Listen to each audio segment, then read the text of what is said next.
I'm Crispin Flintoff.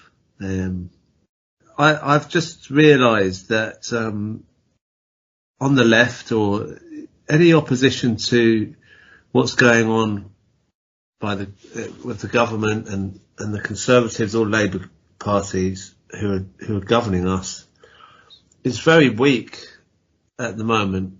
There's nothing there. There seems to be a failure of organisation, and it's easy to blame individuals, but I think there's just a longer term trend that's been going on with people not organising, but also people being isolated from each other and being demoralised and feeling that there's no hope and that there's no point in doing anything. I've felt that myself, and I kind of didn't understand why it was happening to me, that I was feeling this way, and why everyone else is so divided. And then I remembered just how it was when I was a teenager working in a hospital in London, and the feeling of camaraderie was just extraordinary. I mean, you'd have porters and kitchen staff and refuge staff and the sterilising unit and the doctors and the nurses and the catering staff. The whole hospital was full of people who just said hello to each other and got on with each other. They all went to the social club at lunchtime. They all had job security. Many of them, when I was there, were retiring, having had 40 years there, and coming back. They used to come back to the workplace after they'd left and hang around, and everyone had talked to them during their tea break, or they'd just be there during the day when people were working, and they'd just be chatting to them. And it was a great place to be in a work place. It was a great place to be. I can't really express how exciting it was to be in a hospital. I mean, it doesn't sound the most glamorous place, but there was a real buzz of like I say, this sort of esprit de corps. People were working together, and at that time there had been no PFI, no privatisation of hospitals at all. And so all of the departments were run by the hospital and by the NHS. There was hardly any agency staff. It was a wonderful place to be, and I was 18 at the time, and I never wanted to go to university. I'd been at this hospital. I just wanted to stay there all the time. I actually didn't want to go to university. I'd rather have worked delivering sharps containers and nappies to wards than be studying philosophy at Glasgow University. And I've never forgotten that atmosphere of that workplace. And it's not there. This doesn't exist anymore. I mean, I've worked in other jobs since then.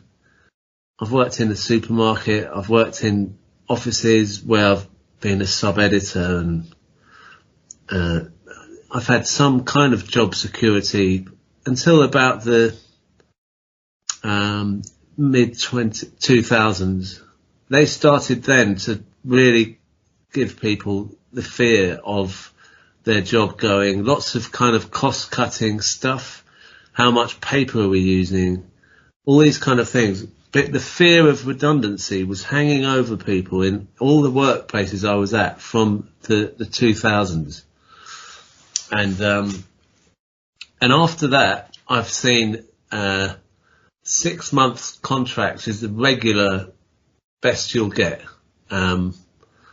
And I've not actually managed to even get more than that in any workplace when I was working. And the atmosphere is totally different, because you're not in a team. You're fighting for yourself. You have to be the one who's the best in your particular department. It's you against the others. There's no sense of we're working together, and you find that there's no sort of social life there either.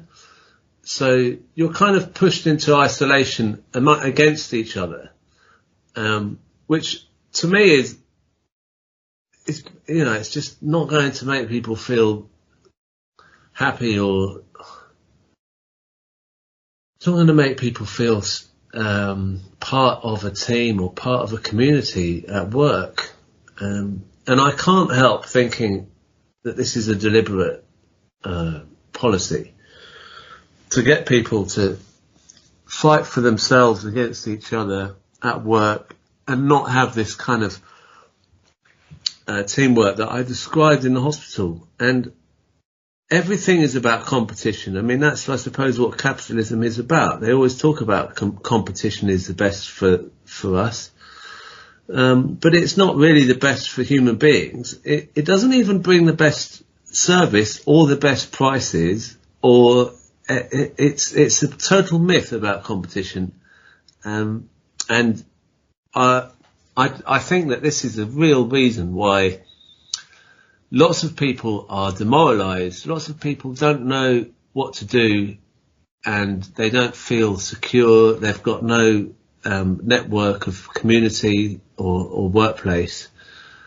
And at the same time as that's happened, I have to say that the rise of social media has given people a fake community identity that I think is probably more damaging than good. I don't think social media lets people connect. It actually pushes people against each other.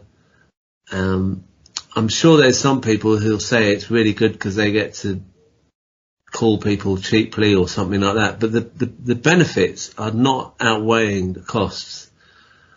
And it's creating a society where we are full of either, lonely people or people who are showing off on social media about their opinions or what they've got. And there's very little building of community going on. And if we're on the left, I'll just say on the left because it's a shorthand, but if we're on the left, we need to build communities. That's what we're all about. We're not about being selfish and self-centered. And the platforms we've got are all about being selfish and self-centered. So it's kind of impossible to break through that. So we have arguments on social media that just cripple our ability to take on the government, whether it's Labour or Tory. I think it's worth maybe even giving up social media and just not doing it. I mean, I know some people who do it and they seem really happy. The people who don't use social media seem much happier to me than the ones who do. And workplace stuff. I mean, what are the unions doing? What happened to the trade unions? How did we get from? And I mean, actually, specifically on the NHS, how did the trade unions allow all those departments that I described, from the kitchens, the porters, the every single one of those departments? They've all been privatised. They've all been outsourced, so that those people are no longer working in a team across departments. There's no hospital team. It's all different things working for themselves. The whole thing about that could only have been brought about by collaboration with trade unions. As I've heard from Dr. Bob Gill, the trade unions involved with the NHS are really failing to call out what's going on, and they're not putting up a fight. And even now you're seeing stuff like trade unions and other groups saying, let's not let them privatise the NHS. It's already been privatised, and they're saying, let's not let them take the NHS away. Why can't they just come clean and let's work on bringing it all back into public control? Because it's just slowly been hollowed out and sold off bit by bit to private companies who make a packet out of us being ill.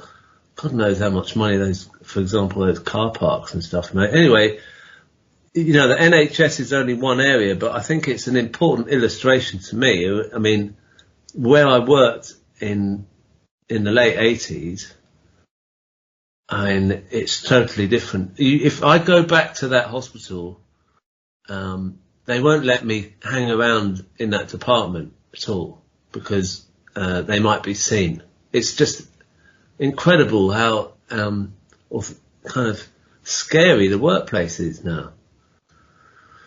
One thing I would add to that is that, you know, we as humans are actually, you know, or I don't know if anthropologists would say it, but we're kind of pack animals. We work a lot better when we're all in line. You know, maybe the only way to do that now is to join the army, Crispin. Well, I mean, I bet the army's probably got some sort of outsourcing going on there as well. It's just incredible how everyone's competing with each other, and you say we work together far better than when we're working against each other. If looking at history, people got those stones to Stonehenge. You know, they couldn't have done that with the private sector. They had to do it in some kind of community group of people all wanting to do this thing that was crazy. I mean, everything that has been achieved by human beings has been done without the profit motive. It's been done through love or fellowship or community. It's not been done by, we've got to make some money out of this. I can't see how we've come to this where we think it's just about profit, and people are buying that crap. I mean, the Thatcherite philosophy has just managed to win over all the political parties other than a few fringe parties on the left.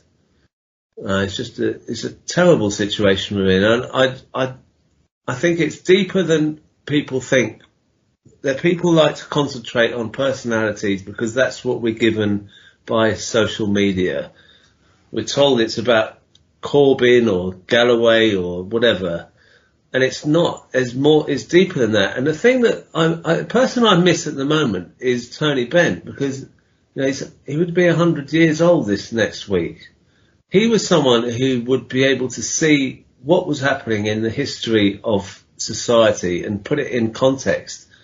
And we don't have people who are doing that. We don't have speakers, politicians, who do anything other than sound bites and play to the social media crowd.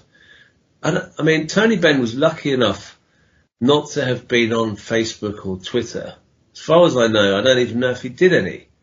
If he had, would that have changed how he was? Maybe, I don't know. I mean, maybe these things are making our politics so the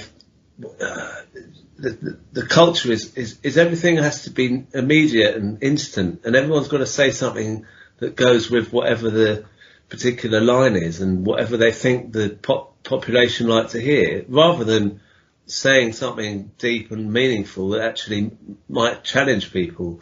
I mean, I have to say on this, I think, I was thinking about Jeremy Corbyn. I was thinking, Jeremy Corbyn, he never says something that will upset someone particularly. He always wants to be saying something that's good with everyone. Like we shouldn't be bad to poor people and stuff like that. But not to say we should be attacking these people or saying something that's a bit more bold. There's a lot of politicians on the left who seem to just say the thing that they think will be least offensive and will get them brownie points. And it's just so crap. And, you know, like I say, Tony Benn, I remember, you know, when I was at school hearing his speeches and him talking without any pre-written speech, just talking about what's going on. And I just thought, you know, he's giving me an education in history and where we are now. And we just don't seem to have anyone giving any context on what is actually going on why we're in such a bad state. Why is Starmer getting away with these cuts? Why is he getting away with sending us to war in Ukraine? Why is he getting away with backing a genocide? And we're not able to kind of argue back. It's a really scary thing as well. He's arresting loads of people who challenge him, and none of the politicians in Parliament are making any, not even Jeremy Corbyn, are really making any noise about it. It's well, yeah. Look, I would also say, I think you're talking about insecurity of employment. I mean, that's one of the things you're saying there. But then I think we've also got compounded on top of that. We've got also increased insecurity in our housing. I mean, if you just look at the inroads that have been made into guarantees of council housing, social housing, we've now got, tens of millions of people in very insecure homes with insecure jobs. I mean, basically the idea is it seems to me to traumatise people. I mean, you've just said something else. There's these issues going on that, they've crept up on us. We have a lot of people, we haven't really been noticing it. The idea, I mean, the thing that makes me most, I mean, I'm old enough to see. I'm in my 50s, and I'm old enough to remember when people weren't. I'm old enough to be a bit before Thatcher selling housing, council houses. I'm a bit older than that. I remember when renting a house was great. People were happy to rent. There wasn't an issue with that. But I noticed a lot of younger people on the so-called left are saying it's not fair, we can't buy our houses. And I'm thinking, that isn't, you actually believe that is what you need. I mean, you think that is going to change your life, and that's something that you deserve as a person, to own your house. What is the point of that? It's an investment. It's not going to make your life happier. What was working was people had security of tenure, whether it was privately rented or council, and the numbers of people who were renting was, I think it was something like, it was over 2/3 of the population. I think it was 75% were renting in the 70s, and it just went to, now it's nothing like that, and people are obsessed with owning their own homes. And having that fear of possibly not paying the mortgage, or, what the house prices are going to be like. And I've seen people who've really burnt their fingers on that kind of stuff. I mean, I don't own my own home. I've never really owned a home. I mean, I was in a relationship with someone who bought a house and I had a stake in it, but I never, I didn't go on from that and buy my own home anywhere else. I've never aspired to own my own home, and it doesn't make me feel insecure to rent. But then if you rent and you have to keep moving around now, because they can, keep putting the rent up. So. And the rents are high, and, so yeah, you never have a community around you. You're kind of always moving. I mean, I moved, I think, about 8 times in the 2000s. I had to move 8 times, and different boroughs, different parts of London. It wasn't, I couldn't ever settle down anywhere, because I couldn't find somewhere that I could stay that long. So yeah, it's the same as with the work. The housing situation, is exactly the same. Look, Crispin, I can't let you go without asking you about this spring statement we've had from Rachel Reeves this week. In a nutshell, you're talking about something like 20,000 kids being plunged into poverty by it. That's just the basic official figures. Maybe much worse than that. To pay for a rearmament to fight the Russians. Now, it doesn't seem to be really very much pushback anywhere in Parliament, really, for this. The Tories are going along with it with a few quibbles, but it does look as if there's really no opposition to a left-wing party which seems to have taken on some very Tory sort of ideas. Well, I mean, I'm doing on social media. I am just appalled at these virtuous statements from Labour MPs saying they don't agree with this and this is the wrong direction. We shouldn't be doing this, but they're not resigning. They are staying in the Labour Party and making sounds that you know they're not a bad sort of person. They don't mean to be doing this. And there's someone, I think it was the Unison General Secretary, said she's a bit disappointed. She's the Unison General Secretary, representing over 1 million, I'm sure, you know, people who are in poorly paid jobs compared with her, and in jobs insecurity. And she's saying she's a bit disappointed. I've interviewed people who are disabled activists who believe that people will die through either starvation or suicide.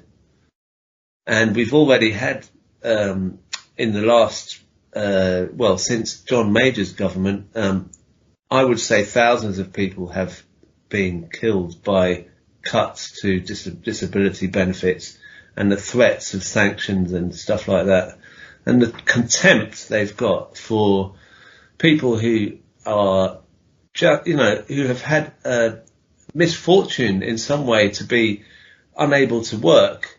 I find it, I mean, I am just so scared and angry at the same time about Starmer and this government. I mean, they have shown they have no respect for humanity in Gaza, and now they have shown they have no respect for humanity in this country, and yet people are not really able to protest against it, because if there's an intimidation by police on this.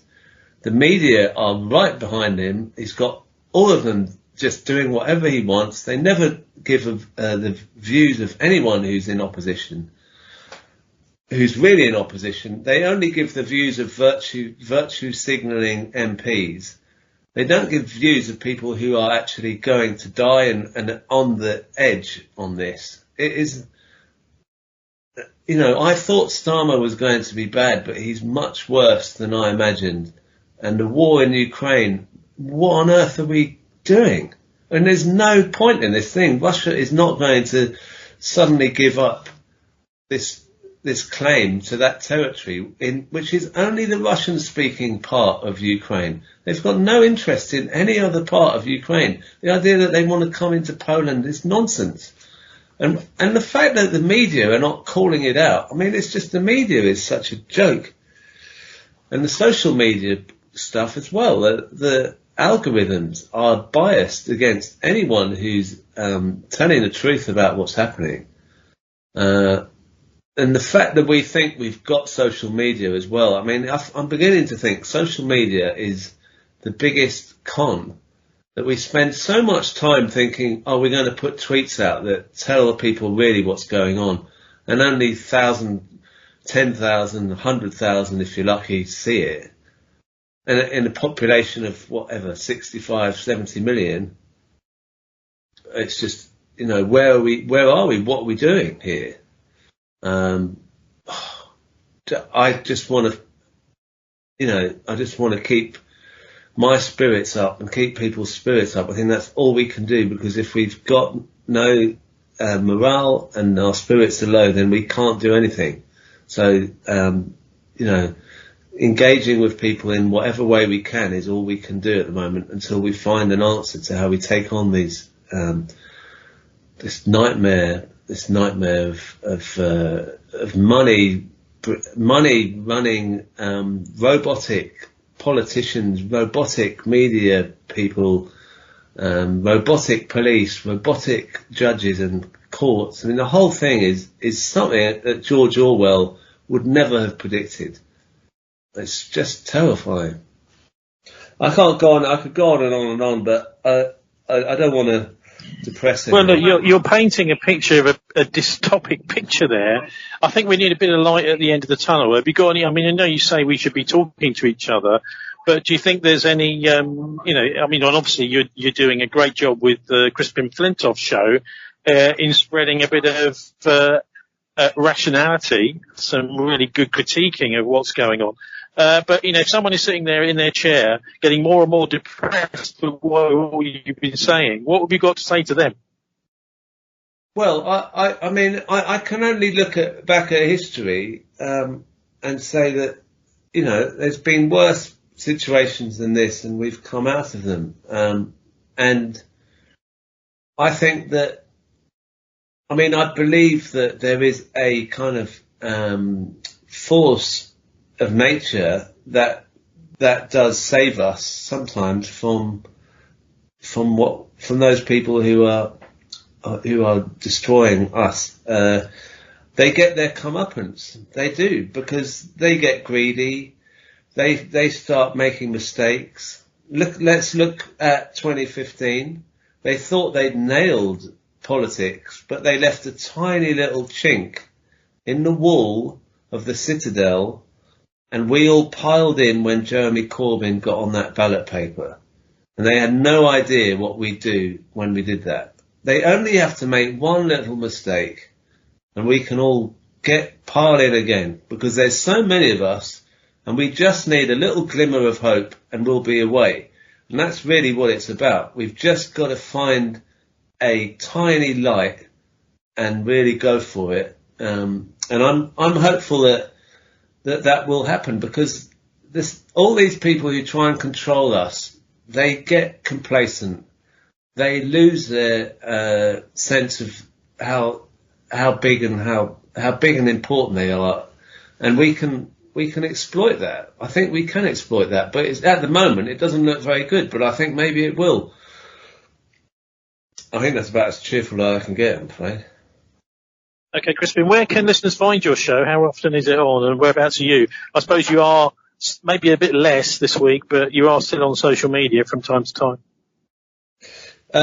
Yeah, I'm on my Crispin Flintoff show. If you look up the Crispin Flintoff show on Twitter, you'll see some kind of angry tweets. I'm trying to do stuff on TikTok. I've got 6 chickens in my garden, and I'm trying to do chicken broadcasts, but then I heard David Beckham's doing them, and that just appalled me. I didn't know he was, and I think, God, get your anyway. So I'm trying that on TikTok. I'm trying stuff on YouTube. There's a Crispin Flintoff show on YouTube. You can see lots of videos there that are being shadow banned by YouTube. Yeah, I'm just chipping away until something happens, until the revolution, I suppose. And finally, we've got J.D. Vance has done his tour of Europe, really saying, look, you need to get a bit of democracy, you guys. Are you in any way hopeful about the new administration in the States? I was a bit hopeful when they had that sort of confrontation with Zelensky, who I didn't know now has 2 Y's at the end of his name. I think he should have 3, actually. I think we should add another Y on Zelensky. Yeah, I kind of liked that little confrontation. It was open, and they kind of showed him that he can't tell people what's what, and we've been funding the war. But then they started to back Israel and turn a blind eye to more genocidal behaviour, and sort of talking up problems with Iran and the situation in Syria. And then again, the Ukraine situation isn't really resolved, and I don't quite know what's going on there, whether Trump has got a deal, or whether the people negotiating for him are actually doing what he wants, or it's just bluff. So I don't know. I'm not sure about the whole thing. I mean, they're all crooks, really, aren't they? I mean, whether it's Trump or Biden. I mean, I thought Biden was bad, and he was. He was terrible, and I thought Trump was going to be terrible, but we'd know what he was doing.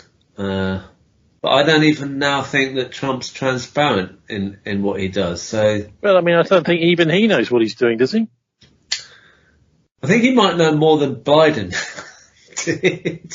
But no, I don't know. Yeah, exactly. I don't know what. It's very hard to judge these people. They just seem to be. There's so much performance going on all the time. All this stuff is performance, and there's no, there's genuine human beings just talking, and everyone's used to a kind of fake dialogue between politicians and us, where they look sincere and pained when they're telling us they've got to do cuts, and when they look angry when Ukraine's had one drone attack on it, but don't look at all angry when Palestine has been attacked, when Gaza's been attacked, or the West Bank's been attacked. It's just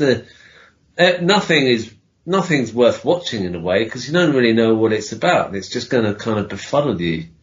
It's a very difficult situation. We're in a difficult time. Yeah. So if AI was to take over now, would anyone notice? I'd prefer. Look, AI government would be my favourite government.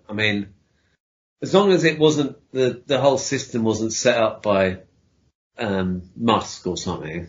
I think AI would, which it is. Well, if there was a properly AI prime minister, Starmer's a bit AI, but a proper AI one, I'd be quite happy with that at the moment. They're just so fake that the ones now that be better off having an AI. Yeah, I'm not so sure about that. I think I prefer taking someone completely at random off a train